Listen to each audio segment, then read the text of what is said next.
June 1942. The North African sun burned without mercy.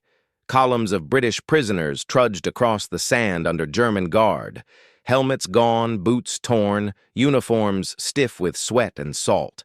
Their faces were hollow, eyes sunken, lips cracked from thirst. For the officers of Rommel's Afrika Korps, the sight confirmed everything they had been taught to believe. This was the British Army? This was the empire that ruled the seas?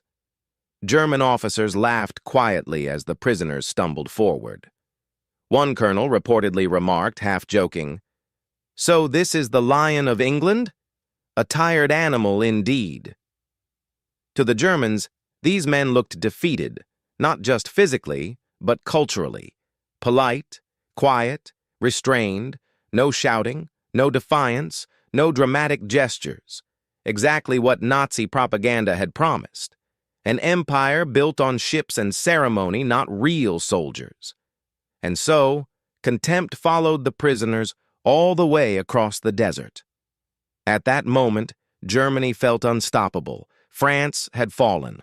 The Balkans were crushed. British forces had retreated repeatedly. In North Africa, the Afrika Korps moved with speed and confidence. German officers believed they were watching the collapse of British military prestige in real time. But what they failed to understand, what victory blinded them to, was this. They were seeing only the survivors of defeat, not the full strength of a nation. The men shuffling through the desert were not the sum of Britain's army. They were the remnants of exhausted campaigns, fought far from home, in impossible conditions. And history was about to punish that misjudgment. At that moment, Germany felt unstoppable. France had fallen. The Balkans were crushed. British forces had retreated repeatedly. In North Africa, the Afrika Korps moved with speed and confidence. German officers believed they were watching the collapse of British military prestige in real time. But what they failed to understand, what victory blinded them to, was this. They were seeing only the survivors of defeat, not the full strength of a nation. The men shuffling through the desert were not the sum of Britain's army. They were the remnants of exhausted campaigns, fought far from home in impossible conditions, and history was about to punish that misjudgment. The journey to the unknown transport ships crossed cold, gray seas. German officers stood on deck staring at unfamiliar coastlines, convinced they were entering a nation weakened by years of war. They expected small guards, thin men, overworked civilians in uniform. After all, hadn't they seen British soldiers already? Hadn't they laughed at them? But as the ships docked and the prisoners disembarked, the laughter stopped. Immediately. The first shock. Waiting on the docks were guards unlike anything the Germans had encountered in Africa. Not exhausted, not sun-beaten, not hollow-eyed, these men were massive. Broad shoulders stretching uniforms tight, necks thick as tree trunks, hands that swallowed rifles like toys. Grenadier Guards stood at attention, silent, immovable, towering. Highland soldiers moved equipment with casual strength. Military police watched calmly, eyes level, posture relaxed, but unmistakably dominant. One German officer reportedly whispered to another, "Where did they find these men?" There was no shouting, no taunting, just quiet control. And that silence was more intimidating than any insult. The prisoners were transported north, deep into the British countryside. Featherstone Park, Northumberland. Camp 18, barbed wire, guard towers, order. As the Germans entered the camp yards, the full reality became unavoidable. British guards lifted crates that required multiple German prisoners to move. They worked without strain, without display.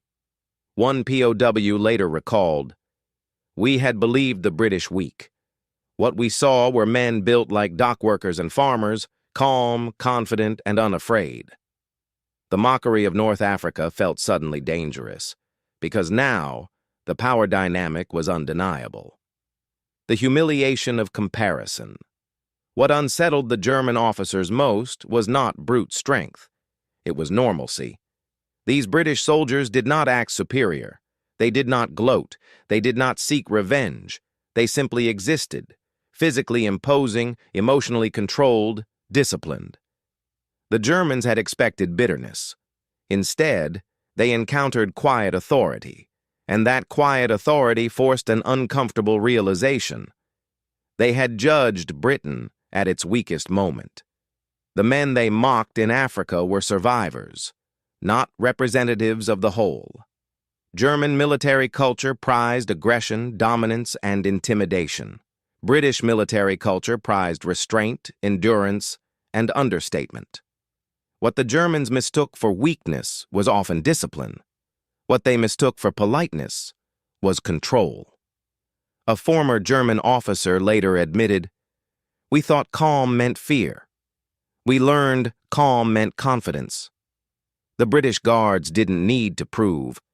One afternoon, a work detail was ordered to move heavy timber across the camp. German prisoners struggled under the weight. They argued, adjusted grips, paused to rest. A British guard stepped forward. Without a word, he lifted one end of the timber alone and held it steady until the others regained balance. No comment, no glare, just strength. The yard went silent. In that moment, something shifted. Not fear, but respect.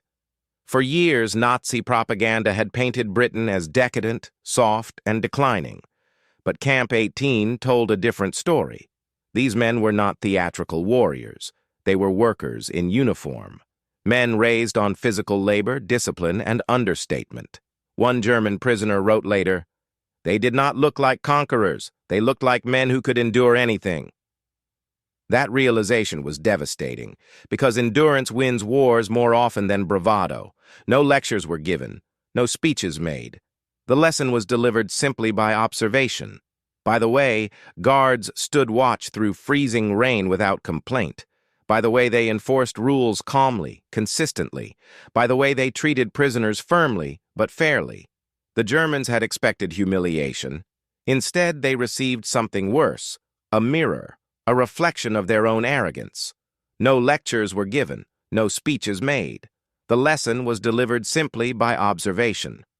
By the way, guards stood watch through freezing rain without complaint. By the way they enforced rules calmly, consistently.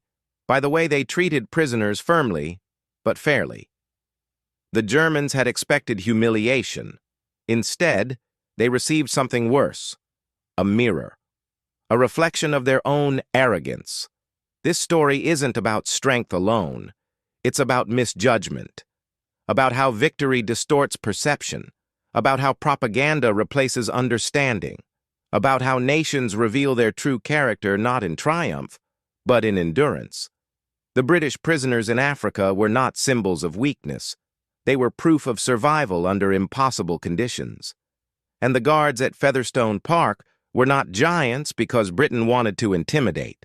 They were giants because Britain had drawn from its deepest reserves. The ships docked quietly. German prisoners stepped onto British soil expecting small guards, thin men, shortages made visible in flesh and posture. Instead, the dockside fell silent. Waiting for them were soldiers who looked nothing like the men they had mocked in Africa. Broad shoulders stretched tight uniforms, necks thick and rigid, hands large enough to swallow rifles without effort. Grenadier Guards stood unmoving, tall, disciplined, immovable. Highland soldiers moved crates casually, lifting loads that required 2 Germans. No shouting, no threats, just presence. One German officer whispered to another, "Where were these men hiding?" The answer became clear as they were transported north, to Camp 18, Featherstone Park. Inside the camp, reality settled in fully. British guards worked without strain. They enforced rules without anger. They watched without hostility. Strength didn't need to announce itself. One afternoon, a work detail struggled with a heavy timber beam. German prisoners argued, adjusted grips, paused to rest. A British guard stepped forward. Without a word, he He lifted one end alone and held it steady until the task was done. No comment, no smirk. The yard went quiet. That moment did what propaganda never could. It shattered an illusion. These men were not weak. They were restrained. They were patient. They were built from labor, discipline, and endurance. The Germans had judged an empire by its weakest hour. Now they stood face to face with its reserve strength. One former German officer later wrote, "We mistook calm for fear, and politeness for softness.